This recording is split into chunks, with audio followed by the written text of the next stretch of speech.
Hello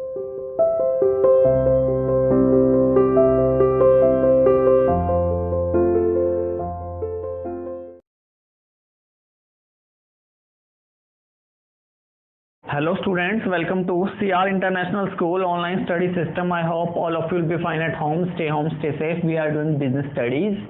Lesson number 1, the evolution and fundamental of business. बेटे last video में हमने आपको ह्यूमन एक्टिविटी के बारे में बताया था कि भाई ह्यूमन एक्टिविटी दो तरह की होती है, economic and non economic activity.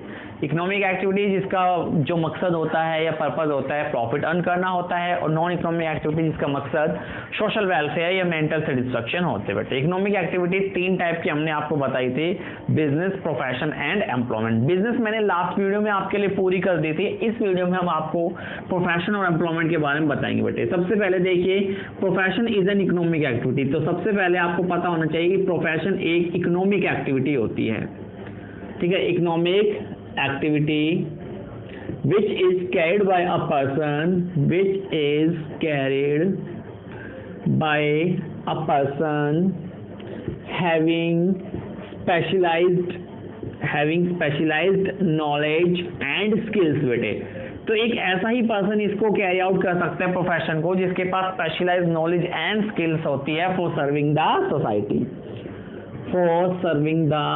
Society. बेटे और इनका जो मेन मकसद होता है वो सोसाइटी को सर्व करना, यानी कि सर्विस प्रोवाइड कराना इनका मेन उद्देश्य होता है। बेटे तो ये होता है आपके लिए प्रोफेशन। तो सबसे पहले डेफिनेशन पर ध्यान डालिए, it is an economic activity. तो प्रोफेशन एक इकोनॉमिक एक्टिविटी होती है which is carried by a person. इसे कोई भी पर्सन कैरी आउट कर सकता है। बेटे कोई भी का मतलब है जिसके पास वो स्पेशलाइज्ड नॉलेज और स्किल होती है, बेटे वही प्रोफेशन को कैरी आउट कर सकते हैं, बाकी कोई और प्रोफेशन को कैरी आउट नहीं कर सकते। इसके लिए स्पेशलाइज्ड डिग्री आपको चाहिए, जैसे फॉर एग्जांपल डॉक्टर आपको बनना है बेटे MBBS करना पड़ेगा, लॉयर आपको बनना है LLB करनी पड़ेगी बेटे, CA चार्टर्ड अकाउंटेंट आपको बनना है ICAI करनी पड़ेगी बेटे। तो इस तरह से स्पेशलाइज्ड नॉलेज आपको चाहिए होती है। इसके कुछ फीचर देख लीजिए। सबसे पहला फीचर बेटे यही है कि it has a body of specialised knowledge and technique. बेटे body of specialised knowledge and technique, यानी प्रोफेशन के बेटे, ठीक है, प्रोफेशन के लिए एक स्पेशलाइज्ड बॉडी ऑफ नॉलेज होती है, यानी बुक ऑफ नॉलेज बेटे, ठीक है। एक बुक ऑफ नॉलेज आपको चाहिए होती है, पूरा सिस्टमेटिक पैटर्न होता है जो आपको पूरा अच्छी तरह से पढ़ना होता है, और इसकी खुद की टेक्निक होती है। तकनीक के अंतर्गत आपको काम करना पड़ता है बेटे। तो पहला फीचर यही है कि भाई the first important feature of the profession is that it requires a specialised knowledge, जो आपको बुक के थ्रू आएगी बेटे, डिग्री करने के बाद आएगी, एंड स्पेशल स्किल। एक ordinary person can not run the profession. एक ऑर्डिनरी पर्सन प्रोफेशन को नहीं चला सकता। So therefore the occupation of an ordinary individual can not called a profession. बेटे कोई सामान्य व्यक्ति द्वारा किया गया कार्य प्रोफेशन नहीं कहलाता, इसे केवल स्पेशलाइज्ड नॉलेज वाले पर्सन, स्पेशलाइज्ड स्किल वाले प्रोफेशन ही कैरी आउट कर सकते हैं। सेकंड है बेटे formalised method of acquiring training and experience.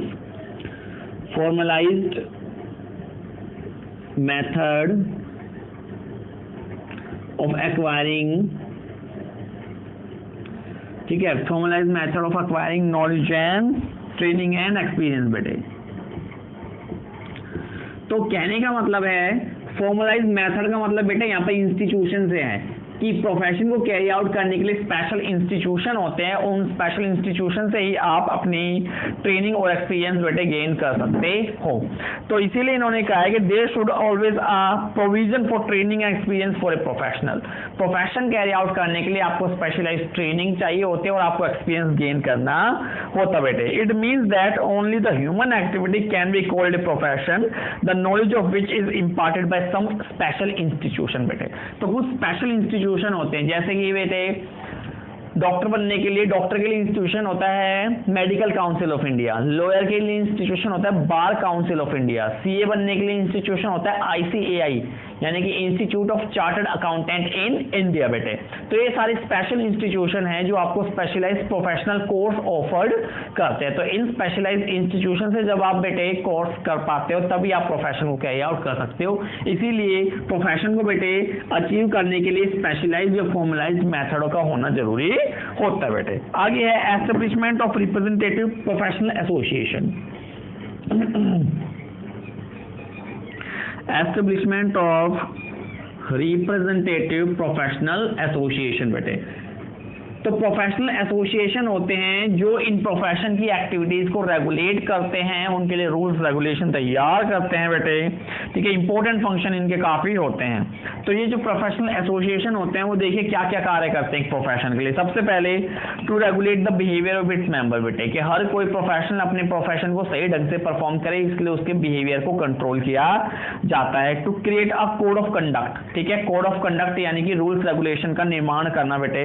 तो कोड ऑफ कंडक्ट तैयार किया जाता है जिससे कि प्रोफेशनल एक्टिविटीज को गाइड किया जा सके।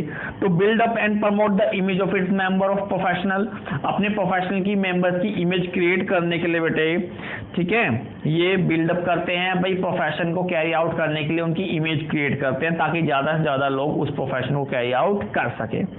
तो प्रिस्क्राइब मिनिमम क्वालिफिकेशन सेट करते हैं, जैसे एक डॉक्टर बनने के लिए एमबीबीएस, एक सीए बनने के लिए आईसीएआई, एक लॉयर बनने के लिए एलएलबी, ये सब जरूरी है बेटे। लास्ट है to regulate the entry to profession, हर कोई इस प्रोफेशन में ना है इसलिए इसकी एंट्री को रेगुलेट करते हैं बेटे। प्रोफेशन कैरी आउट करने के लिए आपको एक स्पेशल डिग्री, स्पेशल कोर्स करना पड़ता है, स्पेशल सर्टिफिकेट लेना पड़ता है, तभी आप प्रोफेशन कैरी आउट कर सकते हो, अदरवाइज आप नहीं कर सकते। तो बेटे हर किसी व्यक्ति की एंट्री को रेगुलेट करता है। जैसे कोई भी व्यक्ति डॉक्टर नहीं बन सकता बेटे, कोई भी व्यक्ति लॉयर नहीं बन सकता, आपने स्पेशल कोर्स किया हुआ है तो ही आप बन सकते हो बेटे। So in India representative professional association आपको बताए हुए हैं, bar council of India lawyers के लिए बेटे, medical council of India doctors के लिए है, ठीक है, और जो सीए होते हैं chartered ICAI, institute of chartered accountant in India, CA के लिए होते हैं बेटे। तो ये सारे होते हैं। अगला है fourth, code of conduct. Code of conduct बेटे, कोड ऑफ कंडक्ट का सिंपल मीनिंग है रूल्स एंड रेगुलेशन बेटे। तो प्रोफेशन में रूल्स एंड रेगुलेशन तैयार किए जाते हैं और जो भी इन प्रोफेशनल को कैरी आउट करते हैं उन्हें इन रूल रेगुलेशन को बेटे प्रॉपरली फॉलो किया जाता है। अगर आप इन रूल रेगुलेशन को फॉलो नहीं करते तो आपका जो प्रैक्टिस होता है उस प्रैक्टिस को बेटे खत्म कर दिया जाता है, प्रैक्टिस को रोक दिया जाता है। फॉर एग्जांपल अगर कोई बेटे डॉक्टर गलत सर्जरी कर देता है जानबूझकर, कोई लॉयर गलत केस लड़ देता है जानबूझकर, या फिर कोई सीए उसे पता है बेटे कि अकाउंट्स में घोटाला हुआ है, गड़बड़ हुई है, फिर भी अगर वो अपने साइन कर देता है बेटे तो ये गलत कार्य आप कर रहे हो। तो इन गलत कार्यों को रोकने के लिए कोड ऑफ कंडक्ट तैयार किए जाते हैं। अगर प्रूफ हो जाता है कि आपने कोई गलत कार्य किया है बेटे तो आपके प्रोफेशन को रद्द कर दिया जाता है, आपकी डिग्री को कैंसिल कर दिया जाता है, आप उस प्रोफेशन को फिर कभी कैरी आउट नहीं कर पाओगे बेटे। लास्ट है priority of service over economic consideration बेटे।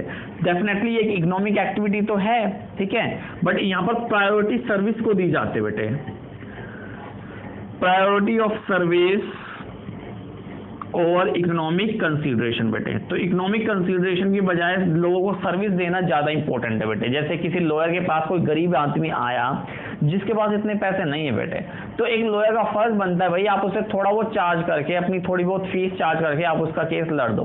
किसी डॉक्टर के पास पेशेंट आया बेटे, रुपए नहीं है उसके पास, तो डॉक्टर का फर्ज बनता है भाई कि मैं उसका इलाज कर दूं कम रुपए लेकर बेटे।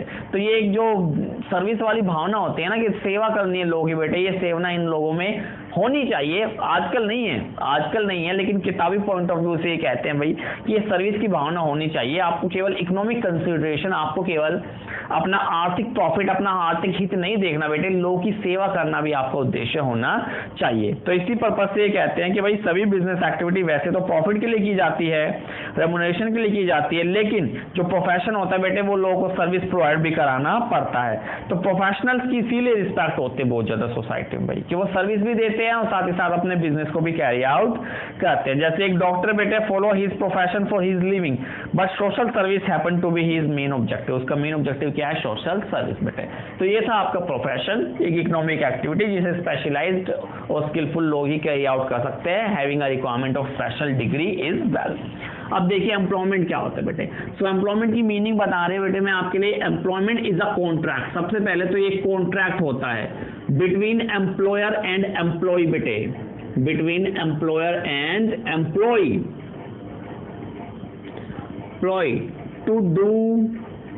to do a job in lieu of remuneration बेटे। तो इसकी मैं हिंदी में आपको एक्सप्लेन करने की कोशिश करूंगा बेटे। सो सबसे पहले तो एम्प्लॉयमेंट जो होता है वो एक कॉन्ट्रैक्ट होता है बेटे। कॉन्ट्रैक्ट यानी लीगली बाउंड होता है दोनों ही पर्सन पर, एम्प्लॉयर पर भी और एम्प्लॉय। एम्प्लॉयर यानी काम देने वाला और एम्प्लॉय यानी काम करने वाला बेटे।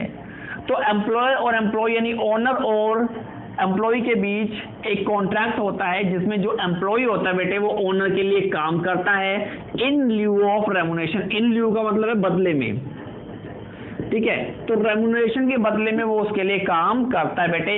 एक कॉन्ट्रैक्ट स्ट्राइक किया जाता है, दोनों के बीच कॉन्ट्रैक्ट लिखा जाता है कि मैं आपके लिए बेटे ये कार्य करूंगा, ये काम करूंगा और इसके बदले आप मुझे सैलरी या रेमुनेशन पे करोगे। ये आपके लिए क्या कहलाता है बेटे? एम्प्लॉयमेंट कहलाता है। The remuneration can be in the shape of salary या वेजेस। रेमुनेशन बेटे सैलरी या वेजेस कुछ भी हो सकती है। एम्प्लॉयर बेटे गवर्नमेंट का हो सकता है, गवर्नमेंट एंटरप्राइज का हो सकता है या प्राइवेट ऑर्गेनाइजेशन का भी एम्प्लॉय हो सकता है। एम्प्लॉयमेंट परमानेंट हो सकता है आपकी स्थायी जॉब हो, कोई आपको नहीं हटा सकते बेटे। टेम्पोरेरी हो बेटे कि स्थायी जॉब नहीं है, प्राइवेट जॉब है, कभी भी हटाया जा सकता है। या फिर कैजुअल जॉब, कैजुअल वर्कर उन्हें कहते हैं जो डेली बेस पे काम करते हैं बेटे। आज कहीं काम कर दिया, कल कहीं, परसों कहीं, जैसे मजदूर बेटे, आज कहीं किसी के मजदूरी कर दी, दूसरे किसी दिन किसी और के, तीसरे किसी और के बेटे, इस तरह से। एम्प्लॉयमेंट जैसे मैनेजर बेटे हो गया, ठीक है, सुपरवाइजर हो गए, लेबर हो गए, क्लर्क हो गए, ये सारे क्या होते हैं बेटे? एम्प्लॉइज होते हैं। Professional like a doctor can also be recruited by employee. जो प्रोफेशनल होते हैं बेटे वो भी एम्प्लॉयमेंट बन सकते हैं। जैसे फॉर एग्जांपल एक डॉक्टर बेटे, अगर वो गवर्नमेंट हॉस्पिटल में कार्य कर रहा है तो वो गवर्नमेंट का एम्प्लॉय बन जाएगा, लेकिन अगर उसने अपना खुद का क्लिनिक खोला हो बेटे तो फिर वो प्रोफेशनल कहलाएगा। इसी तरह सीए बेटे, खुद का अगर वो खोल के बैठा है ऑफिस तो बेटे वो प्रोफेशन कैरी आउट करता है। गवर्नमेंट के लिए या किसी प्राइवेट कंपनी के लिए काम कर रहा है तो वो एम्प्लॉय है बेटे। तो इससे कंफ्यूज मत होइएगा कि भाई प्रोफेशन एम्प्लॉय नहीं हो सकते, डेफिनेटली प्रोफेशनल एम्प्लॉयज हो सकते बेटे। एक टीचर देखिए, टीचर को बीएड करना जरूरी होता है बेटे, बीएड करना जरूरी है तब जाके वो टीचर बनता है बेटे, ठीक है। तो एक टीचर बस दूसरों के लिए काम कर रहा है तो वो एम्प्लॉय है बेटे, सिंपल सी बात है, ठीक है। वो दूसरों के लिए अगर अपना इंस्टीट्यूट खोल के बैठा है, अपना इंस्टीट्यूट खोल के बैठा बेटे तो फिर उसका प्रोफेशन हो जाएगा, क्योंकि वो दूसरे के लिए काम नहीं कर रहा, अपना खुद का इंस्टीट्यूट खोला हुआ है उसने बेटे। तो इस तरह से तो ये होते हैं बेटे एम्प्लॉय, जिसमें एक कॉन्ट्रैक्ट होता है और एक पर्सन दूसरे के लिए काम करता है in respect of the salary बेटे। अब फीचर आ रहे हैं एम्प्लॉय के। सबसे पहले सर्विस टू अदर।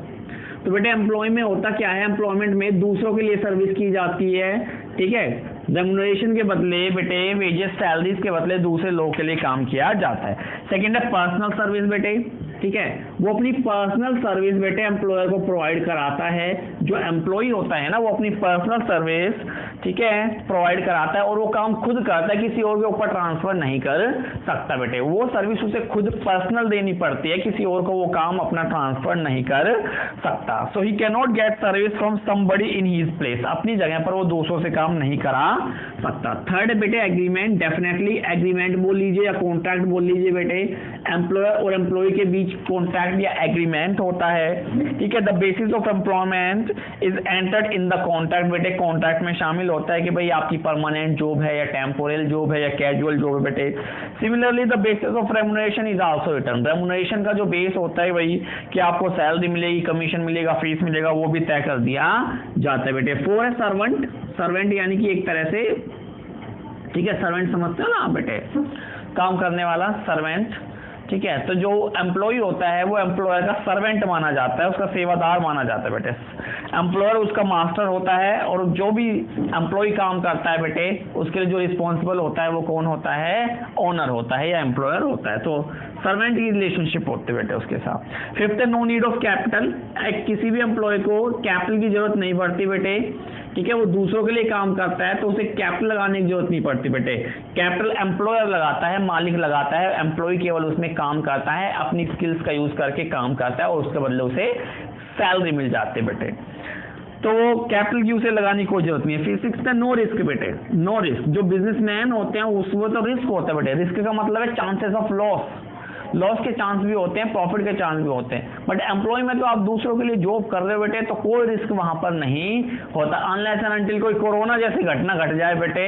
इसके अलावा अब जैसे कोरोना घट चुकी है तो बेटे एम्प्लॉय बहुत ज्यादा परेशान है, उनके मालिक टाइम पे सैलरी नहीं दे रहे हैं तो बेटे 40 या 20% दे रहे हैं। बहुत बुरा हाल है प्राइवेट एम्प्लॉयज का। गवर्नमेंट एम्प्लॉयज तो खुश है, ठीक है, बट प्राइवेट एम्प्लॉयज का तो बेटे रिस्क नहीं होता, इसमें रिस्क ना के बराबर होता है, ठीक है। अनलेस एंड अनटिल कोई ऐसी घटना घट जाए जो कोरोना, जो मैंने आपको बताया, अदरवाइज आपको मंथली वाइज सैलरी मिलती रहेगी, जितनी भी सैलरी आपकी तय हुई है बेटे, और कोई रिस्क वाली बात आपकी नहीं होती। नेक्स्ट है नेचर ऑफ एम्प्लॉयर। सेवंथ है नेचर ऑफ एम्प्लॉयर बेटे।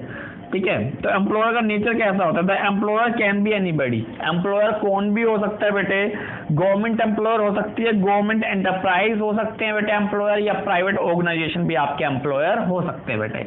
तो ये थे आपके प्रोफेशन एंड एम्प्लॉयमेंट बेटे। अब नेक्स्ट टॉपिक आपको दिया हुआ है difference between profession, business and employment बेटे। तीनों का डिफरेंस दिया हुआ है, तो ये डिफरेंस भी मैं आपके लिए पढ़ देता हूँ, ये हमने पहले किया हुआ है बेटे, तो मैं जल्दी से इसको पढ़ देता हूँ। सबसे पहले कमेंसमेंट, कमेंसमेंट यानी कि शुरुआत बेटे, स्टार्टिंग कैसे की जाती है। देखिए बिजनेस स्टार्ट होता है कुछ लीगल फॉर्मेलिटी पूरी करके, जबकि प्रोफेशन स्टार्ट होता है बेटे सर्टिफिकेट लेकर फ्रॉम स्पेशल इंस्टीट्यूशन। मैंने बताया ना अभी कि भाई जो सीए बनना है वो आईसीआई से लेगा बेटे सर्टिफिकेट, जिसे डॉक्टर बनना है वो मेडिकल काउंसिल ऑफ इंडिया, और जिसे बेटे लॉयर बनना है वो बार काउंसिल ऑफ इंडिया। तो प्रोफेशन कैसे स्टार्ट होता है? सर्टिफिकेट लेने के बाद from the special institution. Employment बेटे अपॉइंटमेंट लेटर से स्टार्ट होता है। नेक्स्ट है नेचर ऑफ वर्क बेटे। बिजनेस में क्या होता है? Production of goods and services या selling of goods and services होता है बेटे। प्रोफेशन में पर्सनल सर्विस प्रोवाइड की जाती है, और एम्प्लॉयर में बेटे वर्क अलॉटेड जो किया है एम्प्लॉयर ने आपको जो काम दिया है वही काम आपको करना है बेटे, यही आपका नेचर है। इन्वेस्टमेंट, बिजनेस में बेटे ह्यूज इन्वेस्टमेंट की आपको जरूरत पड़ती है, कैपिटल की जरूरत पड़ेगी बेटे, ठीक है। प्रोफेशन में लिटिल कैपिटल, बिजनेस के मुकाबले कम कैपिटल की जरूरत आपको पड़ती है, आपको एक अपना ऑफिस खोलना है बस, ठीक है। जबकि बिजनेस में तो बेटा आपको फैक्ट्री लगानी पड़ेगी, रॉ मटेरियल लाना पड़ेगा, एम्प्लॉयर को हाई करना पड़ेगा, ठीक है, बिजनेस का सर्टिफिकेट लेना पड़ेगा, बहुत काम करने पड़ेंगे। जबकि जो एम्प्लॉयर होता है उसमें इन्वेस्टमेंट की जरूरत ही नहीं होती बेटे।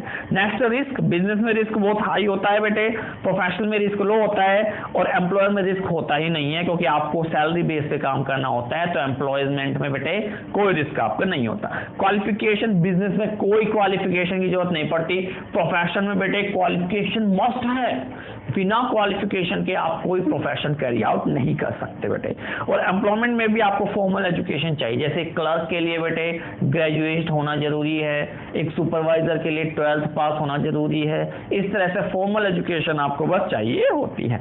ऑब्जेक्टिव, बिजनेस का ऑब्जेक्टिव प्रॉफिट अर्न करना है बेटे, प्रोफेशन का ऑब्जेक्टिव भी प्रॉफिट अर्न करना है थ्रू प्रोवाइडिंग सर्विस, और एम्प्लॉयमेंट का मतलब बेटे सैलरी या वेजेस लेना है। ट्रांसफर ऑफ इंटरेस्ट बेटे, एक बिजनेसमैन जो होता है वो अपना इंटरेस्ट ट्रांसफर कर सकता है बेटे। एक बिजनेसमैन है वो अपने बेटे को, ठीक है, अपनी बेटी को या अपनी वाइफ को अपना जो बिजनेस है वो ट्रांसफर कर सकता है।